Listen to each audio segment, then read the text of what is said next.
आहार, औषध, अभय एवं ज्ञान। शास्त्रों में वर्णित हैं ये 4 प्रकार के दान, जिनसे होता है प्राणी मात्र का कल्याण। परम पूज्य वात्सल्य मूर्ति जिन धर्म प्रभाविका आर्यका रत्न श्री 105 सृष्टि भूषण माता जी की मंगल प्रेरणा एवं आशीर्वाद से सृष्टि मंगलम सेवा समिति द्वारा बच्चों की शिक्षा, असहाय गरीबों को इलाज एवं रोजगार प्रदान कर की जा रही है अद्भुत धर्म प्रभावना। मेरे पति जो कैंसर से पीड़ित थे, जो 4th स्टेज पे थे, उस टाइम माता जी ने मुझे सहयोग दिया। उनकी बीमारी में काफ़ी सहयोग दिया। मेरे लिए एक माता पिता की तरह वो मेरा साथ दे रही हैं। आज मेरे ऊपर मेरे ना माता पिता हैं, ना मेरे सास ससुर हैं, मेरे हस्बैंड भी नहीं हैं। मेरे 2 छोटे बच्चे हैं, एक 8 साल की बेटी है, एक 2 साल का बेटा है, जिसका पूरा खर्चा, पढ़ाई लिखाई का, घर का खर्चा सब माता जी ही दे रही हैं। उनके सहयोग से ही आज मैं जीवित हूँ। अगर आज वो नहीं होती तो मैं शायद नहीं होती। आप भी अपनी चंचला लक्ष्मी का सदुपयोग कर बने दान में सहभागी एवं पुण्यार्जन करें। आप अपनी दान राशि निम्नलिखित खाता संख्या में जमा करा सकते हैं। सृष्टि Mangalam Seva Samiti, account number 01190100032429, bank of Baroda, IFSC code BARB 0 SHRIMA, branch Shri Mahavir ji, संपर्क सूत्र 9376571002। इस कार्यक्रम के पुण्यार्जक हैं श्रीमती अलका जैन, अभिनव जैन, नीरू जैन, अर्नव जैन, आरना जैन, अन्या जैन सहारनपुर, श्रीमती सरोज जैन धर्मपत्नी स्वर्गीय नीमी चंद जी जैन, ओम चंद जैन, प्रशांत जैन, सिद्धार्थ जैन, दिशा जैन, तनिषा जैन, सब परिवार मेरठ, श्री सतीश कुमार जैन, श्रीमती सरोज जैन, अतुल जैन, पूनम जैन, संदीप जैन, सोय जैन, अचल, पीयूष, विदित, स्वस्ति, श्रीमती किरण देवी जैन, सब परिवार दीमापुर असम।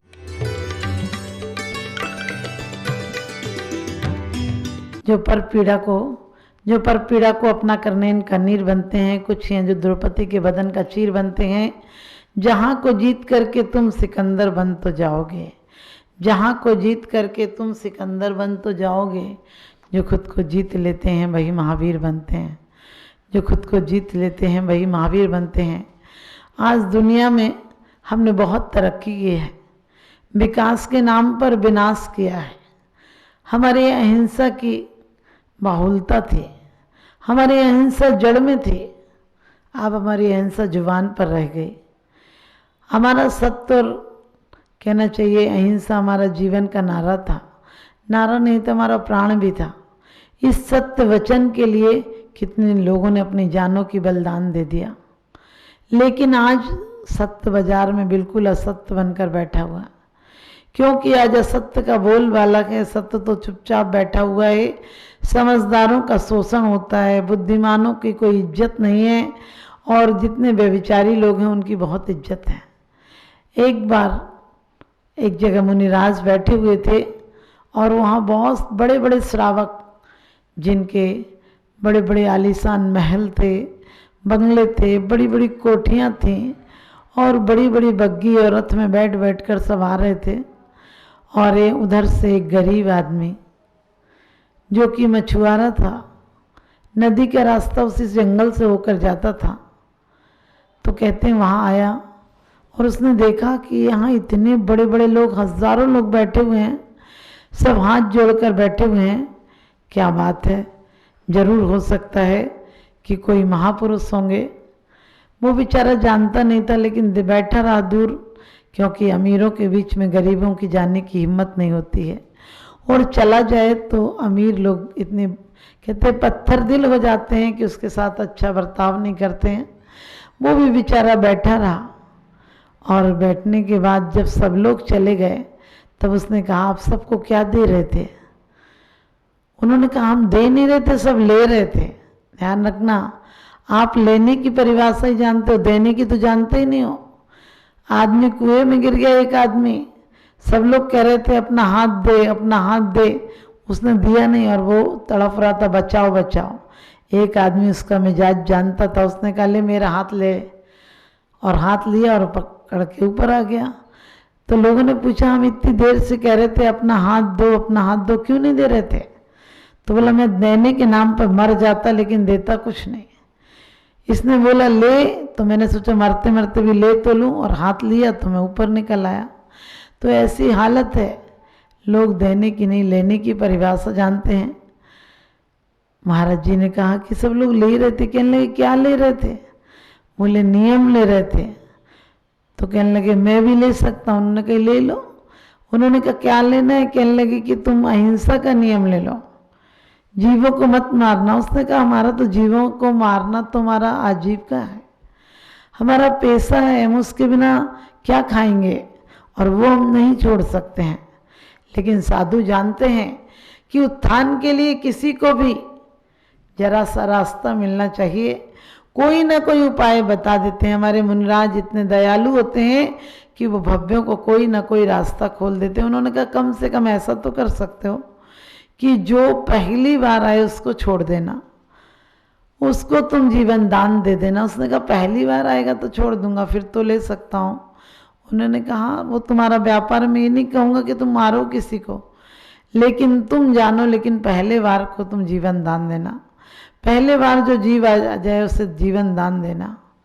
और उसने कहा ठीक है, तो नियम सरल है, इसमें तो मेरे को कोई दिक्कत भी नहीं है, क्योंकि एक आती मछली आएगी इसको फेंक देंगे।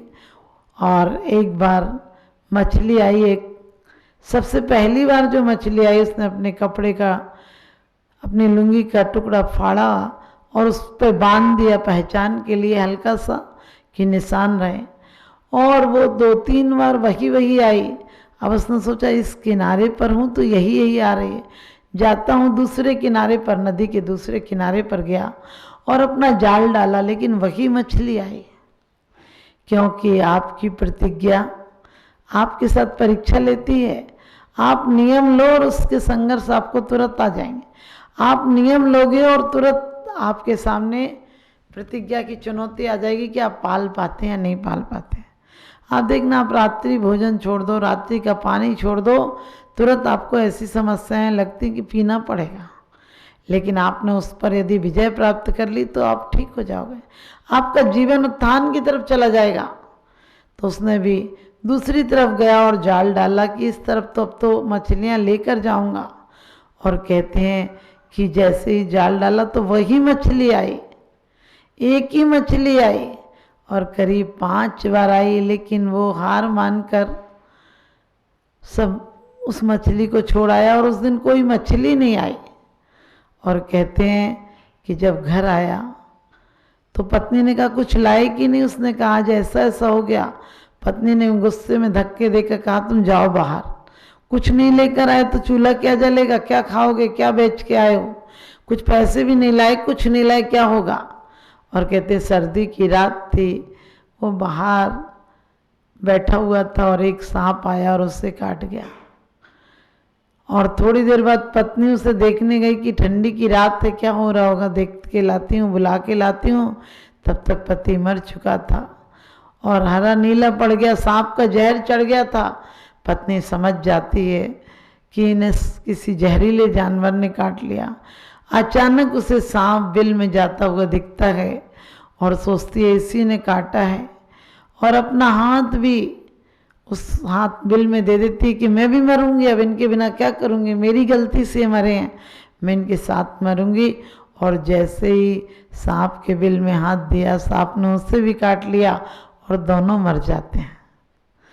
आप देखिए दोनों का भाग्य कैसे करके उदय आता है कि वो एक सेठ के यहाँ लड़की होती है और ये भी एक सेठ के यहाँ जन्म होता है। इसका ये गर्भ अवस्था में होता है, तभी इसका सारी संपत्ति नाश हो जाती है। बहुत ज़्यादा राजा इसे कहते प्रताड़ना देता है इसकी माँ को, लेकिन इसकी एक बड़ी बहन थी। और एक दिन राजा उसको कहता है कि तुम अपनी बेटी मेरे बेटे को दे दो, क्योंकि मेरे बेटे की जिद है। बेटे ने देख लिया था उस कन्या को और कहने लगा मैं इससे विवाह करूंगा। अपने पिता को जब बताया तो उसके पिता ने कहा क्या बड़ी बात है, अरे कौन सेठ चाहेगा कि उसकी बेटी पुत्र वधू राजवधू ना बने। और रहा कि तुमसे शादी की बात आज ही प्रस्ताव भेज देता हूँ। सेठ सुनकर प्रस्ताव खुश हो गया। आप भी तो खुश हो जाते हैं कि आपकी लड़की किसी बड़े घर में चली जाए, लेकिन फिर भी अपनी पत्नी से चर्चा करते हो। राजा ने जब कहा कि तुम अपनी लड़की का हाथ दे दो, उसने कहा ये तो खुशी की बात है, लेकिन मैं जरा लड़की से और उसकी माँ से सलाह ले लूँ। और जैसे ही लड़की और माँ से सलाह ली तो लड़की की माँ ने यही कहा कि आप पागल हैं क्या? अरे लड़की चाहे कमजोर घर में दे देना, लेकिन हम व्यसनी को लड़की नहीं देंगे। और राजकुमार व्यसनी है, उदंड है, हमारी लड़की को सुख नहीं देगा तो क्या फायदा? हमारी लड़की नमक रोटी खा लेगी, मिट्टी के मकानों में रह लेगी, लेकिन उसे सदाचारी सदग्रस्त का बेटा चाहिए। हमें धर्मात्मा युवक चाहिए। और कहते हैं लड़की ने मना कर दिया, पिताजी मुझे आप कुएं में ढकेल देना चाहे, लेकिन मैं व्यसनी के यहाँ नहीं जाऊंगी। मुझे बाहरी आभूषण नहीं चाहिए, मुझे धर्मात्मा का सानिध्य चाहिए, जिसके साथ में अपने जीवन को सुख शांति और आनंद से पूर्ण कर सकूं। और कहते हैं सेठ को पता था कि राजा सुबह बागदान का सामान भेजेगा सगाई का, और यदि मैं मना करूंगा तो मुझे जान से मार देगा। तीनों रात में ही निकल जाते हैं। और सोचना, जब गर्म रात को निकलने का सोचते हैं, सेठ समझ जाता है कि राजा मुझे प्राण दंड दे देगा, और पत्नी से कहते हैं हमें निकलना पड़ेगा। लेकिन उस समय सेठ की पत्नी गर्भवती थी और कोई 7वां महीना चल रहा था, उसको दिक्कत भी थी। अब वो सोचती है मैं पैदल कैसे चलूंगी। सेठ कहता है कि मुझे ही तो सजा देंगे, चलो मैं एक अपने मित्र के यहाँ चलता हूँ और तुम्हें वहाँ छोड़ दूंगा। कहते भी हैं कि मित्र की पहचान आपत्ति के समय में होती है। आपत्ति काल परखिए चारी, धीरज धर्म मित्र और नारी। वो अपने मित्र के यहाँ जाता है और अपनी तकलीफ बताता है कि मैं बहुत परेशानी में हूँ, मेरी स्त्री को ऐसा समय है, तुम उसे रख लो, हमारे पास कुछ जेवर लेकर हम आए हैं, उससे जेवर से उसके प्रसूति समय का खर्च चल जाएगा। सेठ कहता अरे मित्र मित्र को काम नहीं आ सके फिर क्या मतलब, तुम आराम से जाओ कमाने के लिए, वो भाभी जी को छोड़ जाओ यहाँ पर, और हमारी पत्नी है उनकी देखभाल कर लेगी, कोई चिंता मत करो। और ध्यान रखना ऐसी आपत्ति क्यों आई, क्योंकि वही मछुआरा मरकर सेठानी के गर्भ में आया था, इसलिए उसने कई बार मारा था जीवों को। उसका पाप का परिणाम था कि आया तो सेठ के यहाँ घर में, लेकिन माँ बाप को तकलीफ, खुद को तकलीफ, खुद दर बदर घूम रहा है। और सेठ जी चले जाते हैं और कुछ महीने बाद सबका समय आता है और उस बच्चे का जन्म होता है। उस बच्चे का जन्म होता, वहीं लालन पालन होने लगता है। बच्चा करीब 3-4 साल का हो जाता है। और एक दिन एक कोई मुनिराज आते हैं और वो अपने बेटे को दर्शन कराते हैं। और उस कहना चाहिए जो दोस्त की पत्नी है उसके बच्चे भी वहीं खेल रहा होता है। और मुनिराज से पूछते हैं कि आखिर मेरे बच्चे का भविष्य क्या होगा, मेरा बच्चा कभी बड़ा आदमी और बनेगा? तो वो कह देते हैं मुनिराज कि तुम्हारा बच्चा तो ज़्यादा तरक्की नहीं करेगा, लेकिन जो ये बच्चा किसका बच्चा है? मुनिराज तो सोचते हैं इन्हीं का बच्चा है। वो कहते हैं ये बच्चा जरूर एक दिन तुम्हारी संपत्ति का मालिक बनेगा। अब आप बताइए, आपके घर में कोई नौकर रहता हो या कोई मित्र का रहता हो, उसकी पत्नी के बच्चे के लिए कोई कह दे कि आपकी घर की संपत्ति का ये मालिक बनेगा, सच बताना तुम्हें कैसा लगेगा? आज ही उसे भगाने का, मरवाने का कोई ना कोई उपाय ढूंढोगे, क्योंकि कहना आसान होता है। आप कह देते हम अपने बच्चे से ज़्यादा उसको चाहते हैं, लेकिन कभी ज़रूरत पड़ जाए 2 रुपए की तो उसे नहीं दोगे तुम। अपने बच्चे पर 2 लाख खर्च कर दोगे, दूसरों से सिर्फ मात्र कहते हो तुम कि हम अपने से ज़्यादा चाहते हैं। अब सेठ को तो आग लग गई, कहने लगे अरे इसको तो मैंने तो यहाँ पर आश्रय दिया है। और जल्लाद को बुलाया और कहने लगे कि इसको मार के आओ। अब जल्लाद सोचने लगा मैं क्यों मारूं, लेकिन सेठ ने पैसा दिया कि इसको मारना पड़ेगा। तो कभी भी किसी जीव को मारने के उपकरण उपाय मत बताना। आपको भी ऊपर वाला, आप जरा सा किसी के साथ अच्छा व्यवहार करेंगे, परमात्मा आपके लिए 100 हाथों से आपका उपकार करेगा और आपके जीवन में भी आप आपत्तियों से बचें। मेरा यही शुभ आशीष।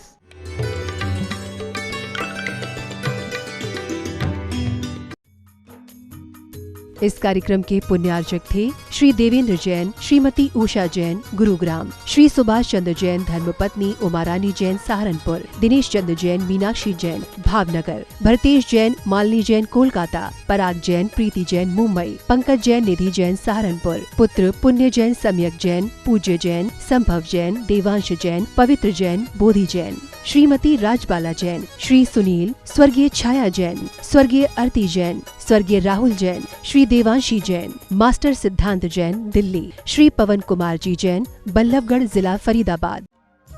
परम पूजनीय वात्सल्य मूर्ति जिन धर्म प्रभाविका आरिका रत्न श्री 105 सृष्टि भूषण माता जी की मंगल प्रेरणा एवं आशीर्वाद से अतिशय क्षेत्र श्री महावीर जी में विगत वर्षों से संचालित है चतुर्विध संघ की आहार व्यवस्था, जिसमें आहार विहार, पिच्छी, कमंडल, वस्त्र, शास्त्र, औषधि दान आदि व्यवस्था सुचारू रूप से निरंतर की जा रही है। यहाँ माताजी की मंगल प्रेरणा से वृद्ध एवं असहाय लोगों की सेवा के साथ ही अनेकानेक जनसेवा के कार्य भी किए जा रहे हैं। महादान, आहार दान जैसे पुनीत कार्य से जुड़कर आप भी घर बैठे धर्म लाभ ले सकते हैं।